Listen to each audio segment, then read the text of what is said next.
Hello friend, अस्सलाम वालेकुम। Welcome to Discovery World. दोस्तों, आप लोगों ने दुनिया में बहुत से बड़ी पहाड़ी देखी होंगी, लेकिन केटू दुनिया का दूसरे नंबर पर बुलंद तरीन पहाड़ी है। इसका फीट 28,251 फीट है। ये गिलगित बल्चिस्तान में वाक़या है। इसका मौसम भी बहुत ख़तरनाक है। हर साल दुनिया के बड़े बड़े माउंटेनियर यानी कोयपेमा केटू को सर करने के लिए ख्वाब आते हैं, और ये बेहद सीधा पहाड़ है। ये लोग गर्मी में केटू को सर करने की कोशिश करते हैं, क्योंकि सर्दियों में केटू को सर करना इंतहाई खतरनाक है। दोस्तों, अब बात करते हैं 2008 फर्स्ट अगस्त की, जो 11 लोग एक ही दिन में केटू पर अपनी जान गंवा बैठे और कई लोग शदीद जख्मी हो गए। इस वाक़या को सबसे खतरनाक तारीख का वाक़या कहा जाता है।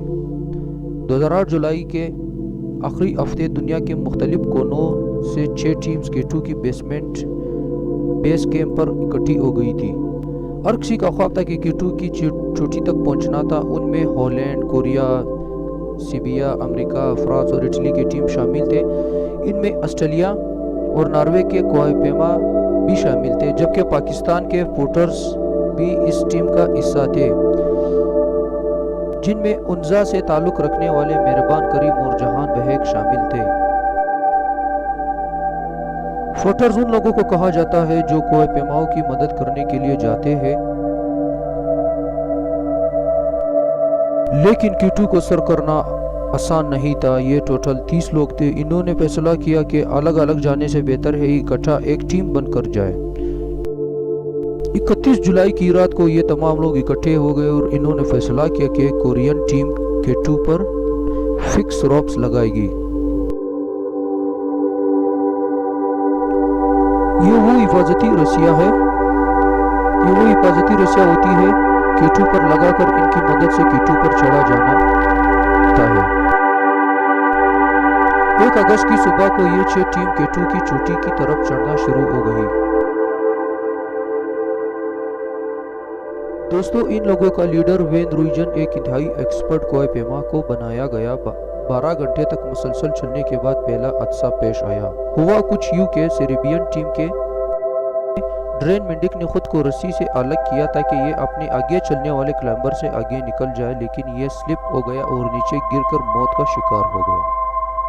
पाकिस्तानी फोटर जहान बेग ने मेंडिक की लाश बचाने की कोशिश की, लेकिन यह भी अफसोसनाक तौर पर स्लिप होकर नीचे गिर गया, मारा गया। इस पॉइंट पर कुछ कोयपेमाओं ने वापस जाने का फैसला किया। सेसिली स्कोप नाम की एक औरत शामिल थी, जिनका ताल्लुक नॉर्वे से था। यह एक बहुत माहिर कोयपेमा थी। ये अपने शौहर रोलबेक के साथ केटू को सर करने के लिए आई थी और इनकी शादी को सिर्फ 1 माह हुआ था। इसका शौहर रोलबेक केटू के एक ऐसे हिस्से से गुजर रहा था जहां बर्फ के टुकड़े बड़े बड़े पहाड़ बने हुए थे। यह जगह इंतहाई खतरनाक होती है, क्योंकि यहाँ से बर्फ पिघलकर अक्सर नीचे गिरती है।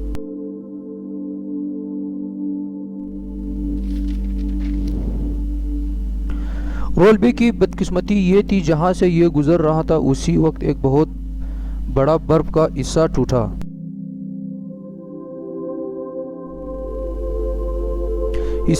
जिसके नीचे ये दब गया और मारा गया। इसकी बीवी थोड़ा ही नीचे से अपनी शौहर की मौत को मुंह में जाते हुए देख रही थी। दोस्तों, इस सूरत हाल में कोई कुछ नहीं कर सकता। किसी की भी लाश को रिकवर करना खतरे से खाली नहीं होता। कुछ घंटा पहले पाकिस्तानी फोटर जहान बेग भी इसी तरह मौत की मुंह में गया था।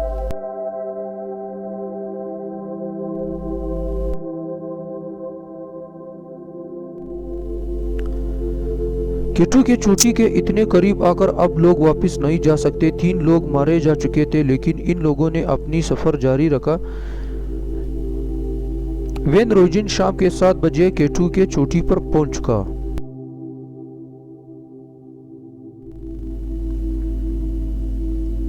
इसके साथ 4 लोग और भी शामिल थे।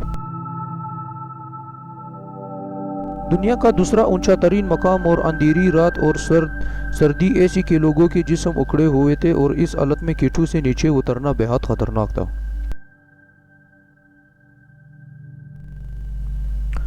इनको नीचे कुछ टॉर्च लाइट नजर आई। ये कोरियन क्लाइंबर्स थे।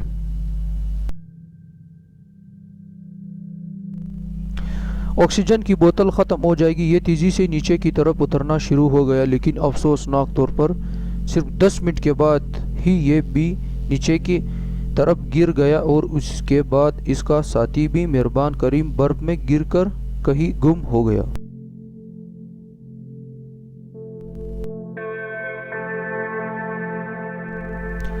दोस्तों 8000 की बड़ी ऊंचाई को डेड जोन कहा जाता है, क्योंकि इस ऊंचाई इंसान अपना होश आवाज खो सकता है। इस ऊंचाई पर खाना हजम करना मुश्किल हो जाता है और ऑक्सीजन ना होने के बराबर होती है।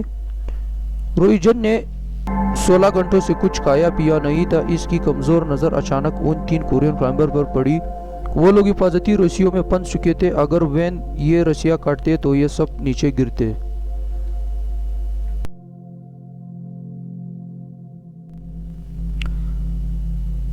इनकी मदद की भी वेन रीजन इनके मदद की भी काबिल नहीं था। इसके बाद 2 और क्लम्बर्स कुरियन थे जो नीचे इसके, इनमें एक मैकडोनाल्ड नाम का बंदा था जो नीचे की तरफ आ रहा था और फिर अचानक ऊपर की तरफ पर इन रवाना हुआ। इसने ऐसा क्यों कि आज तक किसी को पता न चला। फिर अचानक एक एवलांच यानी बर्फानी तूफान जो अफसोसनाक तौर पर मैकडोनाल्ड और बाकी 3 कोरियन क्लाइंबर को अपने साथ लेकर नीचे की तरफ गिर गया।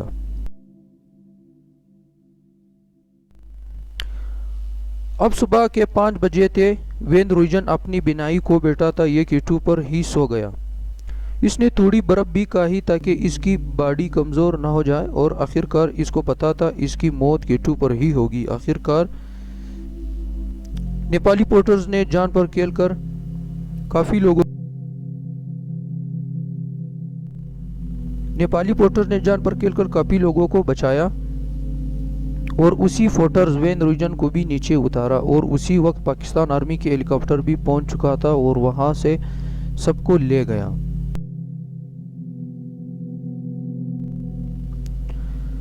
ये रेस्क्यू ऑपरेशन काफ़ी ख़तरनाक था दोस्तों, लेकिन पाकिस्तान आर्मी ने अपनी जान पर खेल कर क्लाइंबर को बचाया। कीटू पर 11 लोगों की जान चली गई थी।